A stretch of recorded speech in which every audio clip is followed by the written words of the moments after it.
안녕하세요. 책 읽는 초중생활 가이드입니다.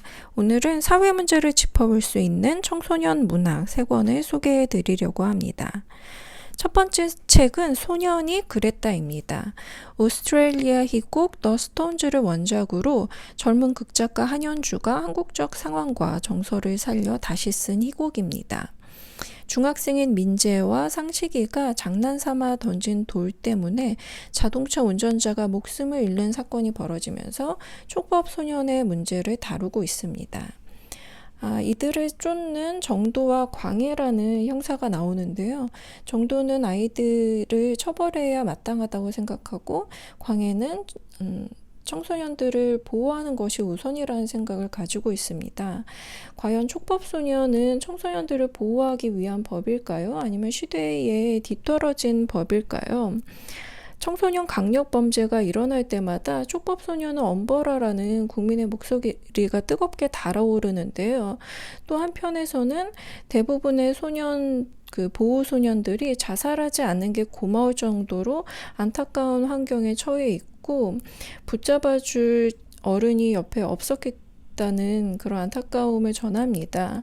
옳고 그름을 배울 기회조차 없었던 아이들에게 비행의 책임을 온전히 묻는 것은 합당하지 않다는 입장이죠. 그게 진행이 되면서 마지막에 아이들은 결국엔 소년원에 가지 않고 아무데도 끌려가지 않는 것에 기뻐하면서 만세를 부릅니다. 그러다가 복도 끝에 한 아줌마가 서 있는데 화내지도 않고 울지도 않는 그 아줌마의 눈을 보면서 피해자의 가족이라는 것을 알게 되고 처벌받지 않는 것으로 모든 것이 끝나지 않는다는 사실을 깨닫게 되면서 아이들은 두려워하죠. 민재는 이젠 우린 더 이상 뛸 이유가 없을지도 모른다 라고 말하고 상식이는 혹은 더 빨리 뛸 이유를 만들게 될지도 모른다고 말하는데요. 이것은 죄의 무게를 견딜 수 없어서 무기력하게 변해버리거나 죄의 무게를 견딜 수 없어서 엇나갈 자신을 염려하는 아이들의 독백이라고 생각을 합니다. 아이들이 영원히 피해자의 고통이라는 감옥에 갇히도록 놔두는 것이 진정 그들을 위한 올바른 선택인지 되묻게 되는 작품입니다. 다음 책은 처음엔 사소했던 일입니다. 우리에게는 낯선 대만의 왕수펀이라는 작가의 작품입니다. 7학년 일반에서 분실 사건이 연달아 일어나고 천융허라는 아이가 범인으로 의심을 받습니다. 하지만 천융허는 잇따라 발생한 분실 사건과 아무런 상관이 없고 왜 자신이 그런 의심을 받아야 되는지도 모른 채 그저 괴로워만 하고 있는데요. 무고한 천융허가 범인으로 의심받고 그의 명예가 실추되는 7학년 일반의 모습은 점점 피해의 심각성을 더해가고 있는 가짜 뉴스의 실태를 그대로 보여주고 있는 듯합니다. 천융허를 범인으로 몰아가는데 결정적인 역할을 한 인물은 장페이페이입니다. 장페이페이는 친구 장쉐의 고백을 거절한 천융허의 태도를 못마땅하게 여기고 그를 골탕 먹이기 위해 돈과 물건의 분실이 단순 사고가 아니라 천융허가 저지른 도난인 것처럼 분위기를 선동합니다. 여기에 이 상황에서 이익을 취하려는 아이들의 거짓말이 합세하면서 의심은 점점 확신으로 굳어가죠. 그러나 거짓 정보가 확산된 데에는 장페이페이와 이득을 취한 아이들의 잘못만 있었던 것은 아닙니다. A군이라고 말미에 고백하는 친구가 나오고요. 또 왕 선생님, 담임 선생님이 나오는데요. 이 두 사람은 사람들이 믿고 있는 것이 사실이 아니고 논리적인 추론이 아니라는 것을 알면서도 자신의 상황이나 입장상 개입은 어렵다고 변명하면서 외면하고 묵인하는 사람들인데요. 이들 역시 이 사건의 책임을 회피하기는 어렵다고 생각이 됩니다.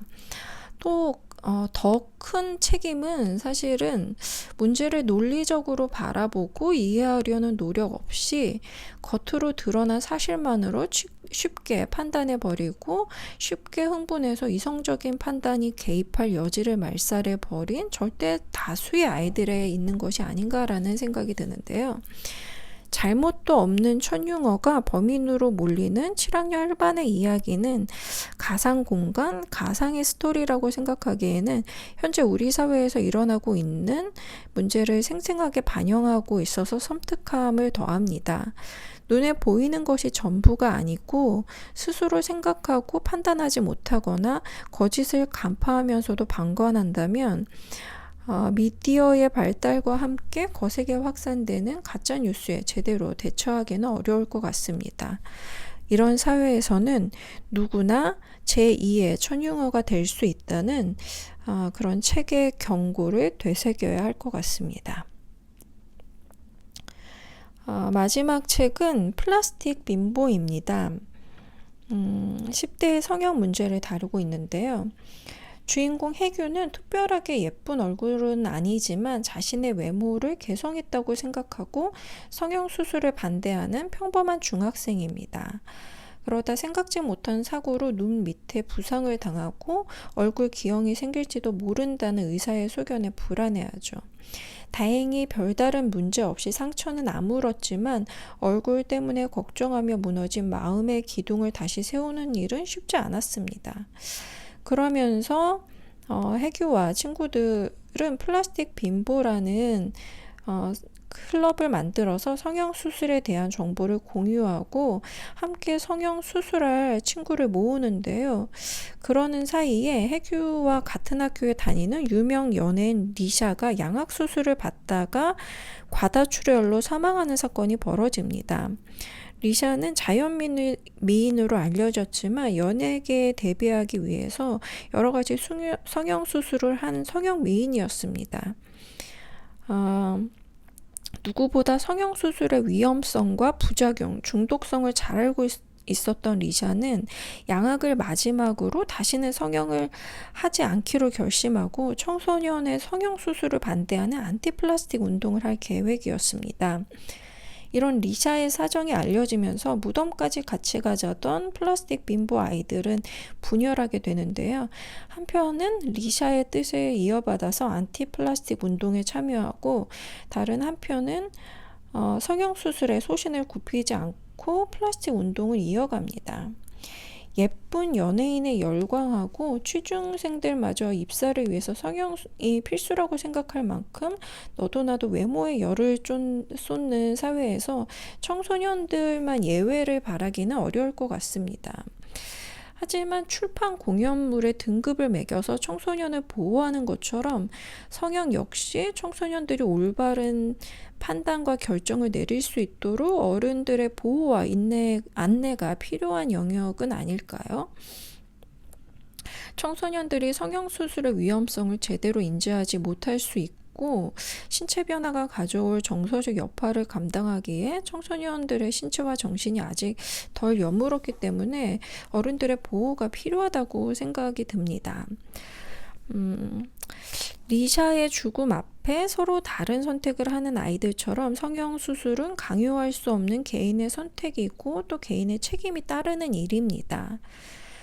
올바른 판단을 내리는 것도 또 자신의 선택에 따른 책임을 지는 것도 청소년들에게는 어려운 일이기 때문에 이런 책임을 지기 전에 성인의 돌봄과 보호가 더 필요하다는 생각이 듭니다. 오늘은 사회 문제를 짚어볼 수 있는 청소년 문화 3권 같이 살펴봤습니다. 끝까지 들어주셔서 감사합니다. 다음에 또 만나요.